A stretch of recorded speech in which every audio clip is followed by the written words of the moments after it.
नमस्कार साथियों, मैं आपका विनोद शिखरवार और आज आज आप लोगों के बीच में फिर उपस्थित हूँ एक बार। देखिए दोस्तों, अभी हाल ही में 26 सितंबर 2021 को राजस्थान रीट का जो एग्ज़ाम हुआ है, उस रीट के एग्ज़ाम में हमें जो फर्स्ट लेवल और सेकंड लेवल में जो साइकोलॉजी का जो मैटर मिला था, जो पेपर मिला था, उस पेपर के बारे में आज हम विश्लेषण करेंगे। प्यारे विद्यार्थियों, एक एक करके अपन को बड़ा आसानी से एक एक प्रश्नों को हल करना है। और मैं आपको एक और बात बता दूं कि एक ऐतिहासिक पल है हमारे लिए, एक ऐतिहासिक समय है कि हमने जो पढ़ाया था उसी में से हूबहू वही की वही लाइनें आपको रीट के एग्ज़ाम में मिली। ये बड़े खुशी की बात है और मुझे गर्व भी महसूस होता है। और मेरे द्वारा मार्गदर्शन दिए हुए कई विद्यार्थियों का रीट में चयन होने वाला है। और अब हम आते हैं प्रश्न पत्र की ओर।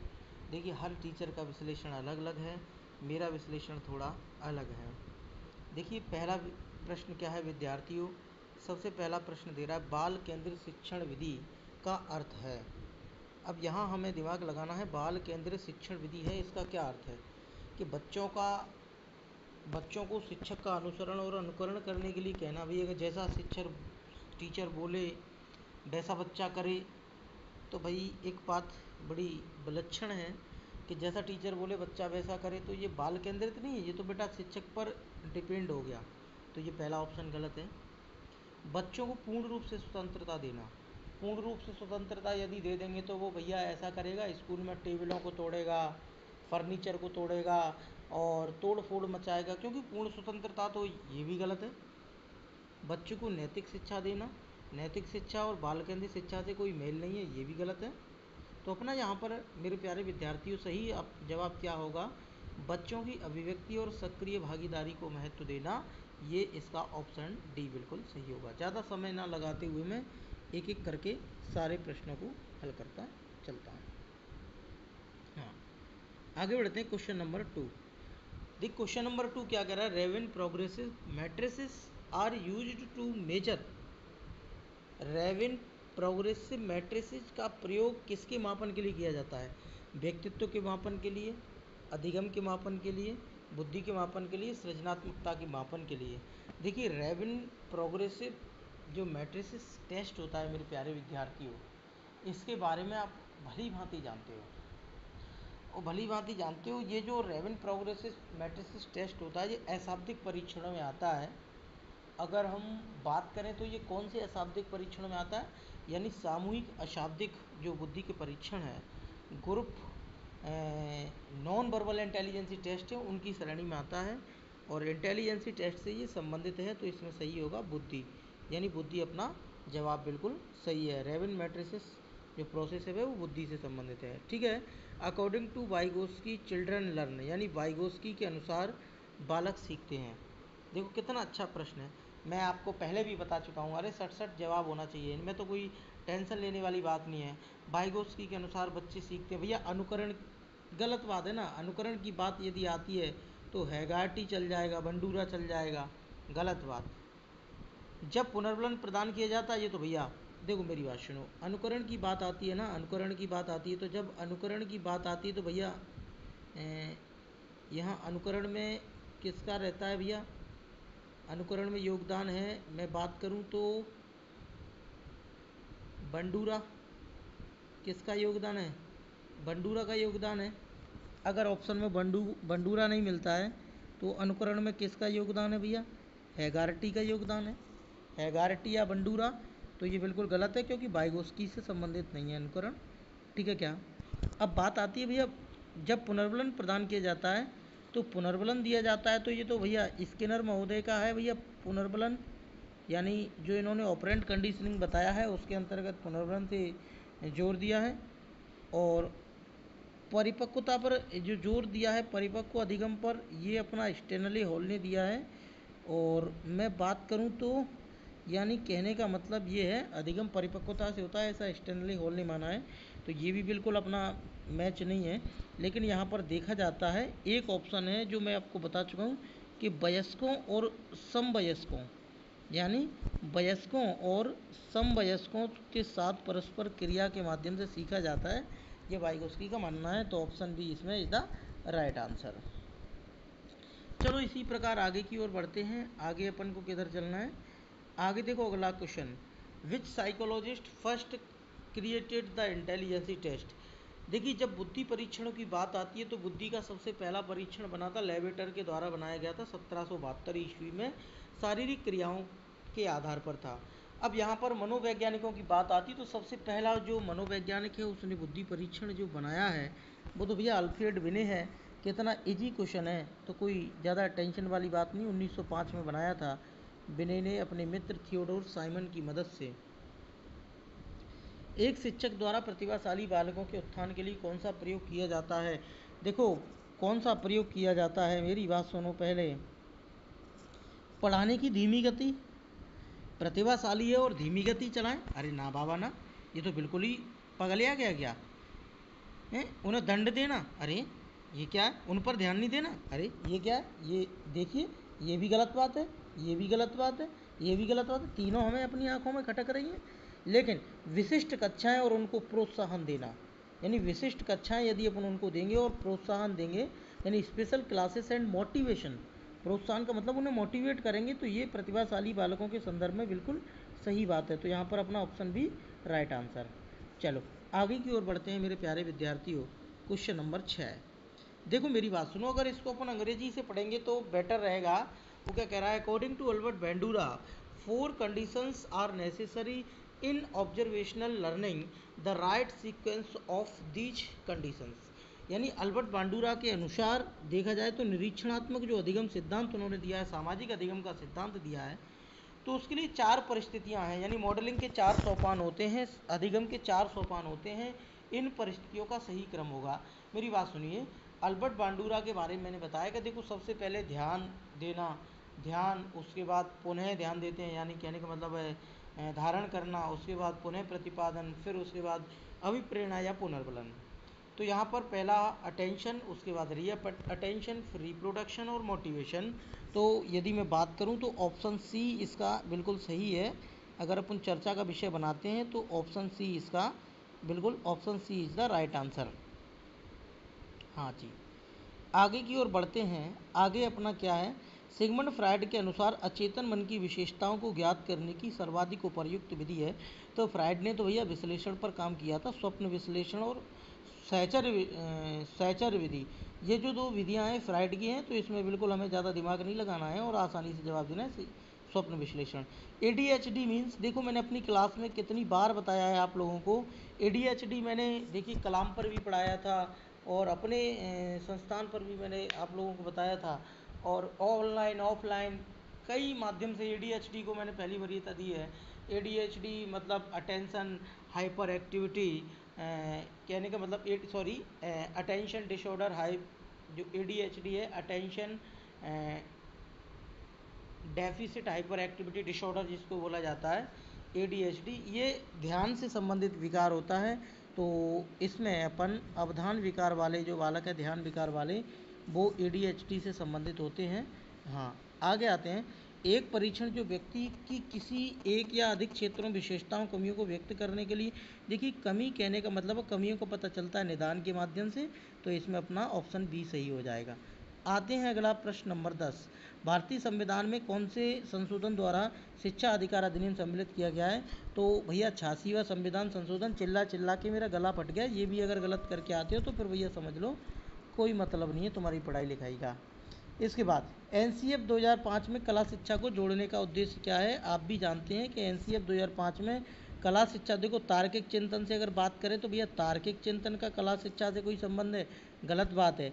वैज्ञानिक दृष्टिकोण, गलत बात है। ऐतिहासिक जगहों का परिभ्रमण से मतलब नहीं है।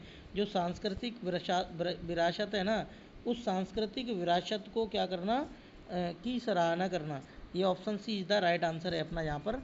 इसके बाद आते हैं क्वेश्चन नंबर 12, विकास कभी ना समाप्त होने वाली प्रक्रिया है। तो आप जानती हो भैया जब समाप्त नहीं हो रही है तो कंटिन्यू चल रही है, निरंतरता के सिद्धांत से संबंधित है।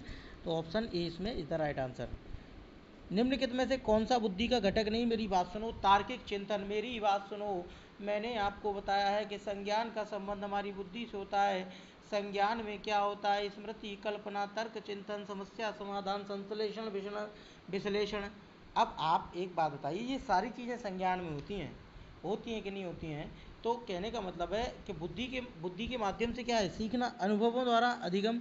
ये तो भैया संज्ञान में शामिल चीज़ें हैं। कहने का मतलब कौन सी चीज़ शामिल नहीं है? तो अनुभवों द्वारा सीखना ये शामिल है।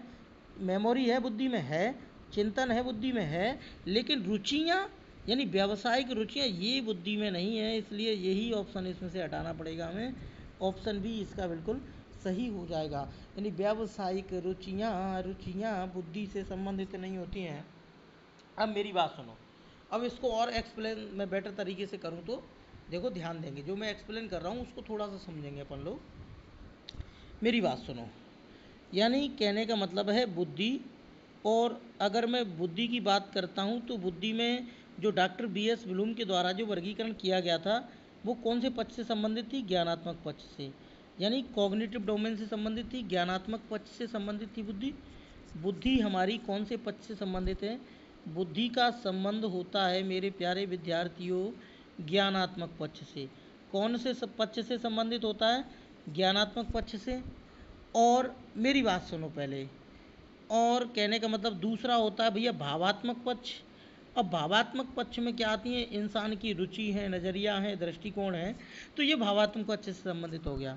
तो व्यावसायिक रुचियां हैं इसमें, ये मानव व्यवहार के भावात्मक पक्ष से संबंधित होती हैं, और बाकी की ये तीनों चीज़ें ज्ञानात्मक पक्ष से संबंधित होती हैं। इसलिए व्यावसायिक रुचियां इसमें राइट आंसर है, इसको अपन हटा देंगे बिल्कुल बिना कहे। चलो क्वेश्चन नंबर 14, निम्नलिखित में से बालक की कौन सी प्रक्रिया मनोगत्यात्मक नहीं है? यानी कौन सा एक प्रोसेस है? Which of the following is not psychomotor activities of a child? यानी थिंकिंग, सोचना कैसा है? साइकोमोटर है। साइकोमोटर किसे कहते हैं? यानी ऐसी गतिविधि जिसमें हाथ पैरों का सहारा लेना पड़े। तो मेरी बात सुनो, ऐसी एक कोई गतिविधि नहीं है जिसमें साइकोमोटर एक्टिविटी नहीं, हाथ पैरों के द्वारा नहीं हो, ऐसा कोई इसमें काम होगा जरूर। देखो, सोचना भैया दिमाग से होता है, बुद्धि से होता है, तो इसमें ये पहला ही सही जवाब है। वैसे तो कोई ज़्यादा वो है ही नहीं। लिखने में हाथों की ज़रूरत पड़ती, गेंद फेंकने में हाथों की ज़रूरत है, खेलने के लिए हाथ पैरों की आवश्यकता पड़ती है। तो इसलिए कहने का मतलब मेरा यह है, सोचने को ही हटा दीजिए बिना कुछ कहे। हाँ मेरे प्यारे विद्यार्थियों, अगले आते हैं अपन। व्यक्तित्व को मापने के लिए 16 पी है प्रश्नावली किसने दी है? तो भैया आर.बी. कैटल। बिना कहे बाबा जी गो कर दो, इसको लॉक कर दो आर.बी. कैटल को, कोई दिक्कत नहीं है, काफ़ी खुशी है। शिक्षा के अधिकार अधिनियम में शिक्षक के लिए प्रति सप्ताह न्यूनतम कार्य घंटों की संख्या है। ये पिछली बार भी रीट 2016 L1 में आया हुआ था प्रश्न, और इस बार भी आया हुआ है। तो यहाँ हम बिना कहे इसको क्या कर दें भैया, बिना कहे हम इसको लॉक कर दें, यानी 45 आवर होते हैं इसमें। अब उसका तैयार होने का भी टाइम होता है, और जो लेसन प्लानिंग तैयार होने का मतलब समझ रहे हो ना, तैयारी का समय। तैयारी वो वाला नहीं है, कपड़े पहनना जूते पहनना, वो वाला नहीं है। जो लेसन प्लानिंग बनाते हैं, पाठ योजना बनाने का टाइम भी इसमें इंक्लूड रहता है। ये सारी चीज़ें मैंने आपको पहले बता चुका हूँ। एक विद्यालय के प्रधानाचार्य द्वारा विद्यार्थियों को विभिन्न संवेगात्मक समस्याओं के कारणों को पहचानने व उन्हें दूर करने के लिए कौन सा अनुसंधान किया जाता है? भैया हमारे सिलेबस में है क्रियात्मक अनुसंधान, इसलिए क्रियात्मक अनुसंधान इज द राइट आंसर। बिना कहे इसको बंद कर दो। हाँ क्वेश्चन नंबर 18, निम्नलिखित में से कौन सा सिद्धांत परिणामों के द्वारा सीखने से संबंधित है? परिणामों के द्वारा, परिणाम कहने का मतलब है यदि परिणाम सुखद होंगे तो क्रिया द्वारा होगी, परिणाम दुखद होंगे तो क्रिया नहीं होगी। यानी कहने का मतलब है स्किनर का जो क्रिया प्रसूत अनुबंधन सिद्धांत था, उसमें क्या है कि चूहे को लीवर दबाने के बाद भोजन मिल रहा था, इसलिए चूहा पुनः लीवर को दबा रहा था। यदि लीवर को दबाने के बाद उसे करंट का झटका दिया जाता है तो पुनः लीवर को नहीं दबाता है। तो कहने का मतलब परिणाम सुखद होंगे तो सीधी सी बात है तो अगली अनुक्रिया होगी, और परिणाम दुख भरे होंगे तो अगली अनुक्रिया नहीं होगी। तो यहाँ पर अपना कौन सा जवाब सही होगा?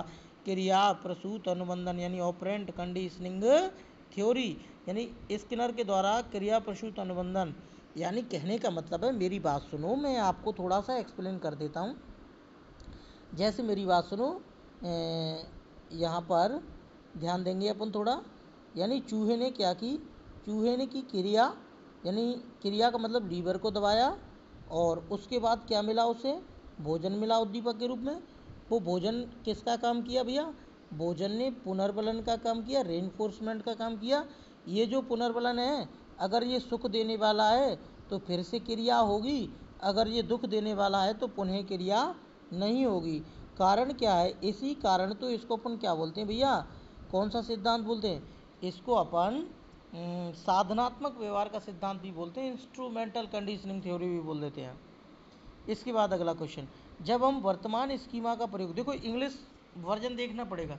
अपने विद्यार्थी को मैं कई बार बता चुका हूँ, प्याजे वाली मेरी जो थ्योरी है उसको मैं शुरू कराता हूँ तो पहले ये कहने का मतलब है, मैंने 4-5 दिन पहले रीड से क्लास भी रखी थी, उसमें भी मैंने इस चीज़ का जिक्र किया था।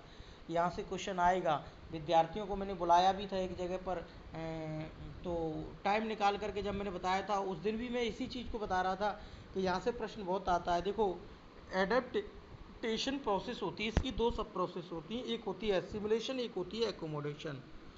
एसिमुलेशन और एकोमोडेशन का मैंने आपको बेसिक फंडा बताया था कि एसिमुलेशन में तो ओल्ड स्कीमा काम करता है यानी करंट स्कीमा, और एकोमोडेशन में न्यू स्कीमा बनते हैं।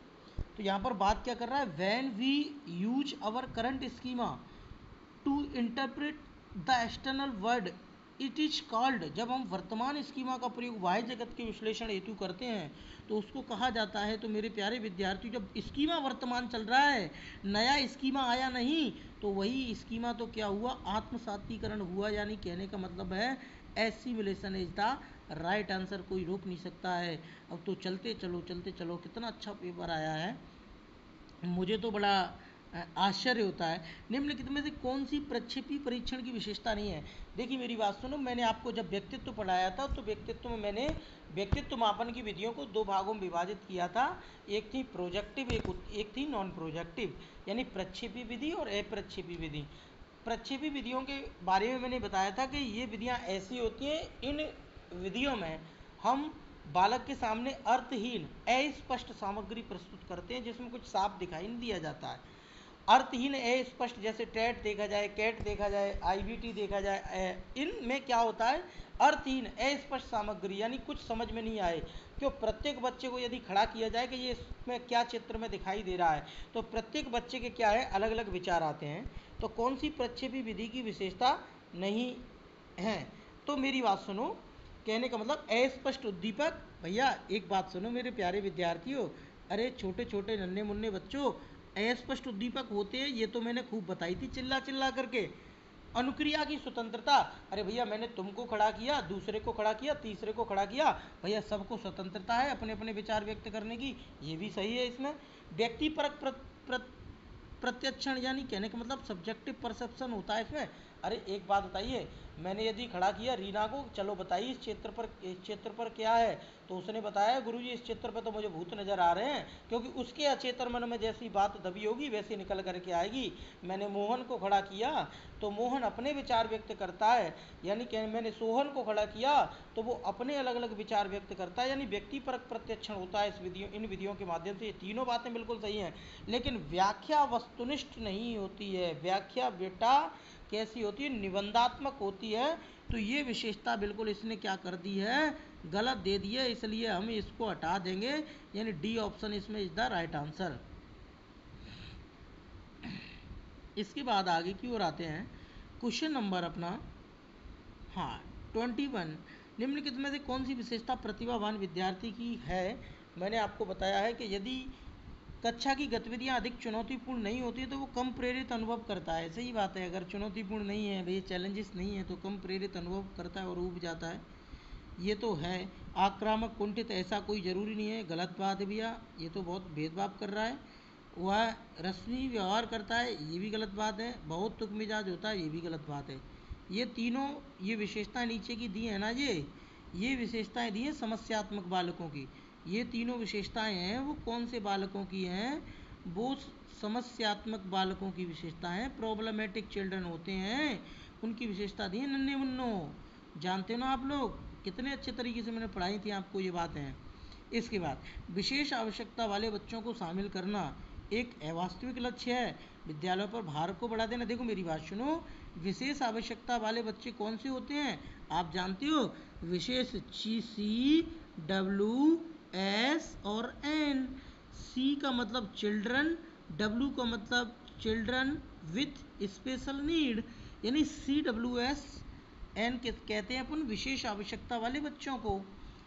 अब इन बच्चों को शामिल करने की बात किसने की है? इन बच्चों को शामिल करने की बात की है हमारे साथ समावेशी शिक्षा ने, यानी जो इंक्लूसिव एजुकेशन है, जो समावेशी शिक्षा है, वो जोर देती है इन चीज़ों को शामिल करने की, यानी विशेष आवश्यकता वाले बच्चों को सामान्य बच्चों के साथ बैठा करके पढ़ाया जाए, एक ही विद्यालय में, एक ही छत के नीचे, यानी समानता का व्यवहार अपनाते हुए।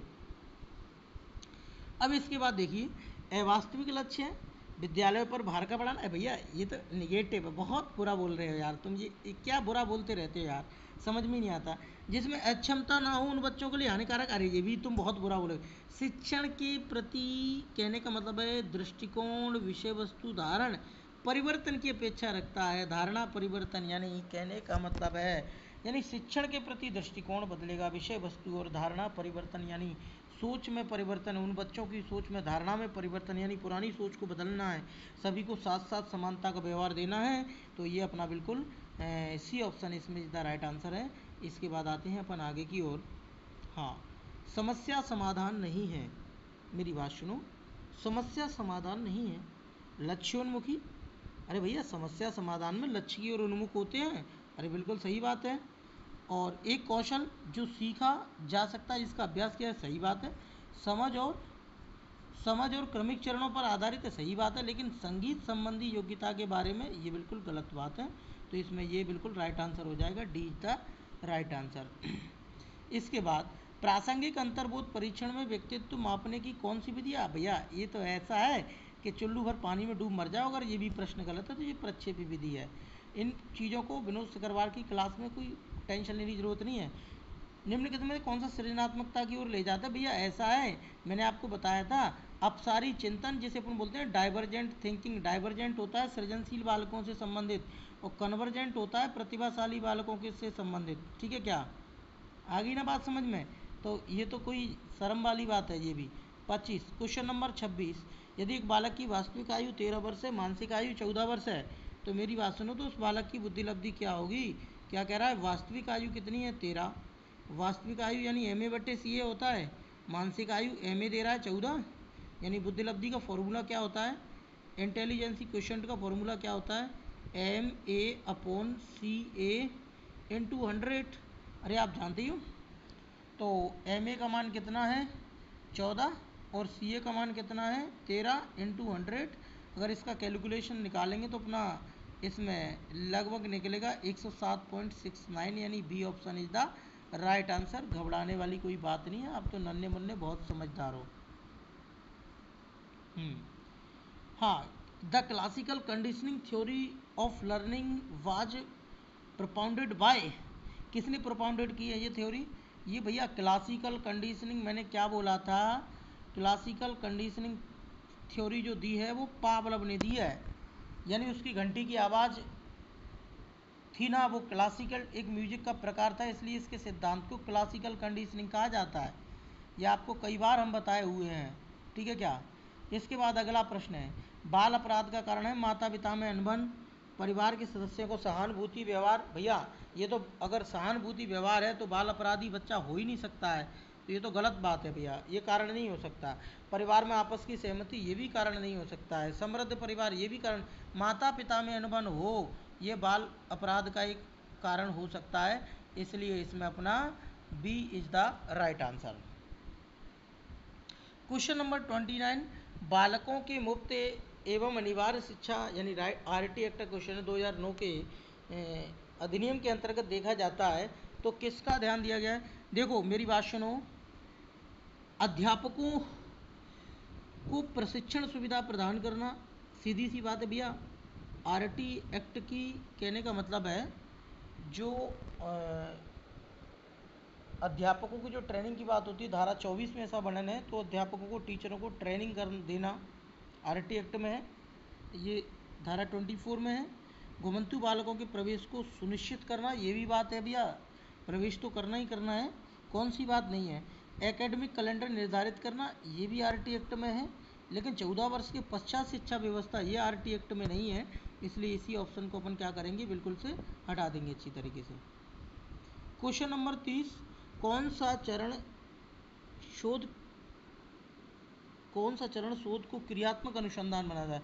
देखो, उपकल्पनाओं का निर्माण, सामान्यीकरण, साहित्य का पुनरीक्षण, यहाँ पर कोई बात नहीं है, लेकिन यहाँ पर क्रियात्मक अनुसंधान बन जाता है, तो इसलिए इसमें B is the right answer. दोस्तों, मैं आशा करता हूँ कि आपके इस प्रश्न में 30 में से 30 जवाब सही होंगे, और कहने का मतलब मेरा ये है 30 में से 30 सही जवाब होंगे। अगर वीडियो पसंद आया हो तो वीडियो को लाइक करें और हमारा चैनल को सब्सक्राइब करें अगर आपने सब्सक्राइब नहीं किया है तो, और अगर अच्छा लगता है तो कर लें, वैसे ज़्यादा कोई ज़बरदस्ती नहीं है, क्योंकि मैं और यूट्यूबर का मेरा कोई ऐसा नहीं है। और अगर अच्छा लगता है तो एक काम और कर दें, थोड़ा सा पीछे से थोड़ा इसको शेयर भी कर दें अपने ग्रुपों में, अपने साथियों को बताएं कि हम एक गुरुजी हैं जो थोड़ा बहुत जानते, ज़्यादा तो नहीं जानते हैं, तो थोड़ा बहुत शेयर भी कर दीजिए। तो कहने का मतलब है दोस्तों, नमस्कार, फिर मिलते हैं हम अगली क्लास में, जब तक के लिए बाय बाय।